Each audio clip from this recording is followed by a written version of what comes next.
Para saan?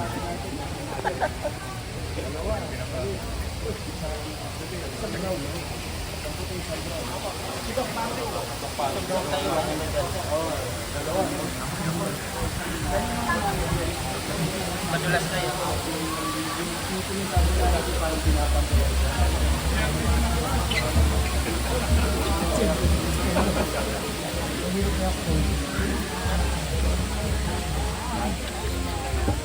You want to see the baby tiger? Oh, the baby tiger. Maliwanag sa Manila sa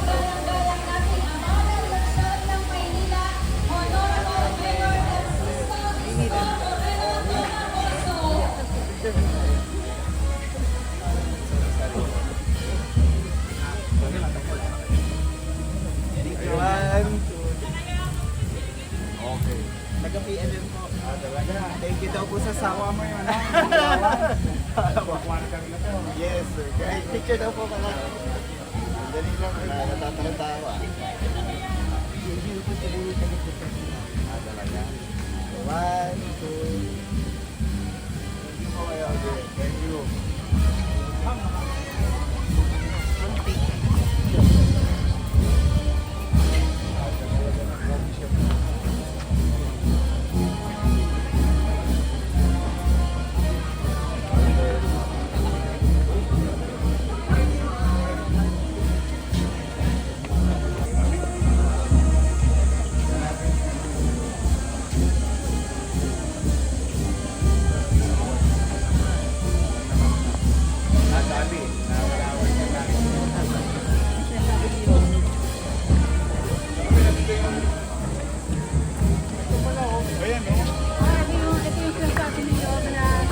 Nakalawit.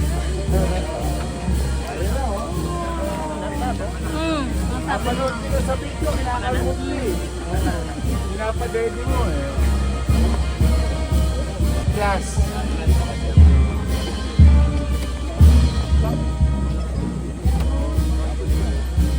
Parang pusa lang, no? Diba? Baka kagatin tayo. Kumayat po sila. Kumayat?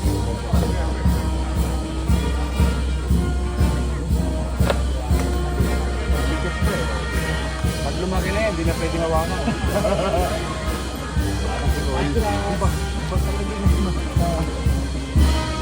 Hawak na. Eh, tama yan. Ano, habang baby pa, para makita na may experience sa mga bata, hahawak man lang sila ng tiger. Kasi pag malaki na, hindi na natin mapapa-interact. You like milk? Ito, your milk. Your milk. Apollo, your milk. Come on.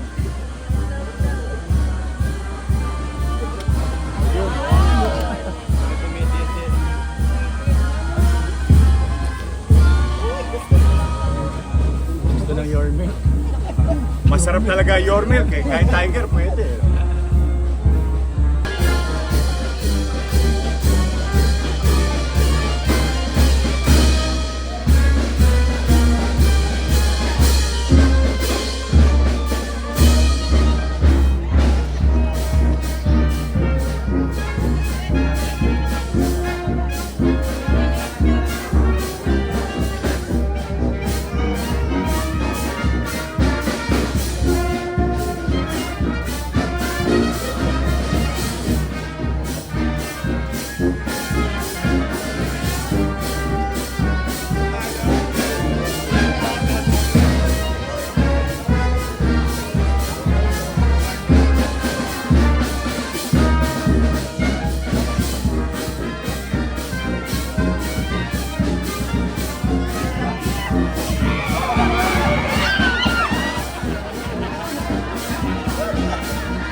Hi, thank you, Director Pio, sa iyong mainit na pagpapakilala at sa ating mga kasamang lingkod bayan dito na nakatala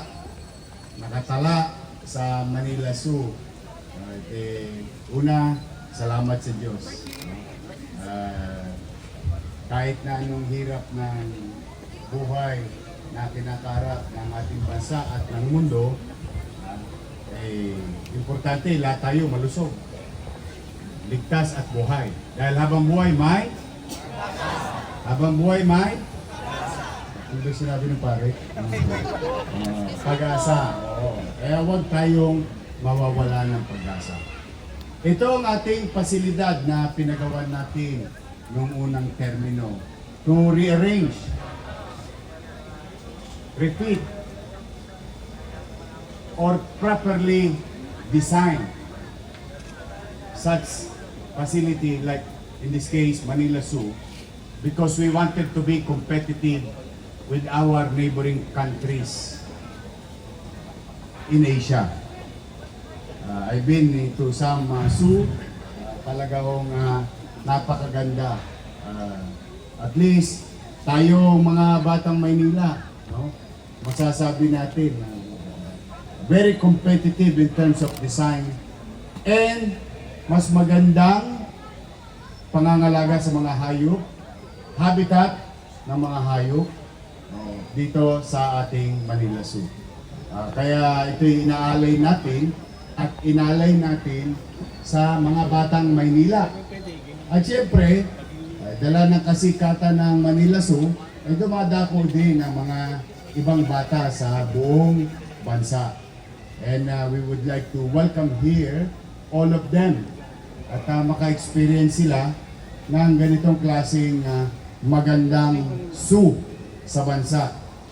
At sa inyo naman, anibersaryo nyo ngayon, binabati ko kayo ng araw ng pagkakatatag ng Manila Zoo. Ito'y inisip ng isang alkalde, dati-rati, noong lumang panahon. Ipinasa sa atin ang torch, we redevelop it and adhere to the challenging and demand of time. Kaya sa inyo na mga kapwa ko lingkod bayan at kawani, ay ingatan nyo ito pag malasakitan ninyo. Sa mga tao namang dadako, ay dumako kayo rito malinis, sana'y mapanatili ninyo itong laging malinis. So muli, ay binabati ko kayo at pinananawagan ko na bisitahin ninyo yung bago nating dalawang supling. No? Si Kois, malaki na. Hindi na pwedeng hawakan. Kainin ka na nun. Ngayon, sa mga bata naman na nanonood, mga magulang, habang baby pa, si Atlas at si Apollo. Ito yung ating bagong baby tiger. Yan, bagong members ng pamilya dito sa Manila Zoo. So puntahan ninyo, magkaroon tayo ng interaction with animals. Alam po ninyo, I think it's 2024 or 2023. I went to safari. What you call Kruger Park. Nagpunta ako doon mismo. Doon ako natulog sa gitna ng tawag yan. Hindi ko masabing disyerto pero yung isang habitat. No? Ako, nakakita po ako ng mga elepante, giraffe, lion, tiger, saka yung mabilis na cat. Cheetah. Nakakita ko cheetah. Yung malalaki sa ilog. Hipo. Yun. Lahat. Ang sarap-sarap ng pakiramdam. Yung experience. Nasa wildlife ka. So, with that experience, gusto ko rin may experience din ng mga batang Maynila sa ngayon at sa susunod na henerasyon na magkaroon ng experience sa mga ganitong animals. To our people in Manila, rest assured that all animals are being taken care of properly by our doctors and specialists and employees of the City of Manila under sa Manila Zoo. I am proud of them. They're doing the best job. Good job. At nakita ninyo, parang kahapon lang muli ginawa yung Manila Zoo. Na-maintain, naayos. At ito ay alay namin sa inyo. So sa ating mga kawani ng Manila Zoo at mga taong naparito ngayon, ay palakpakan natin ang ating mga sarili. Good job. Keep it up. Sa mga lolo't lola ko, ay pumasyalo kayo dito. Marami kayong lililiman. Mag-i-enjoy kayo, sariwang hangin pa ang matatamasa ninyo sapagkat napapalibutan tayo ng greeneries in the area. At may bago na. May bago na ulit. Naibalik na yung ano, yun o. Yung boating. Oh, yan. Oh. No, magkano isa? 120. Oh, isang bangka, isang ulo. Apat, isang bangka. 120. O, birihin ninyo, apat, 30 lang. Tapos, huwag kayong mag-alala para mas maging adventurous yung inyong experience. Palalagyan ko ng buhaya. Yung...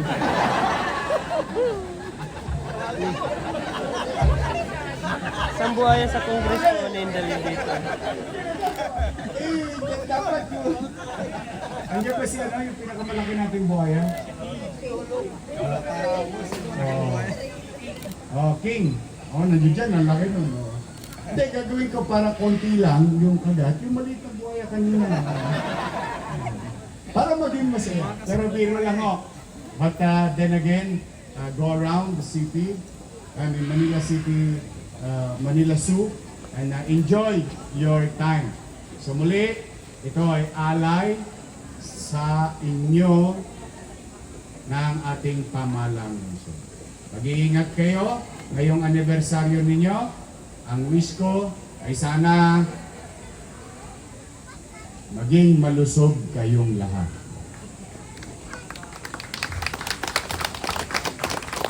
Ang pera nawawala, pero nagkakaroon din tayo ng pera. Bumabalik, dumarating. Pero malusog na pangatawan pag nawala, ang hirap makabawi. Tapos huwag kayo mag-alala, pag hindi kayo nakabawi, nandiyan si Dandan.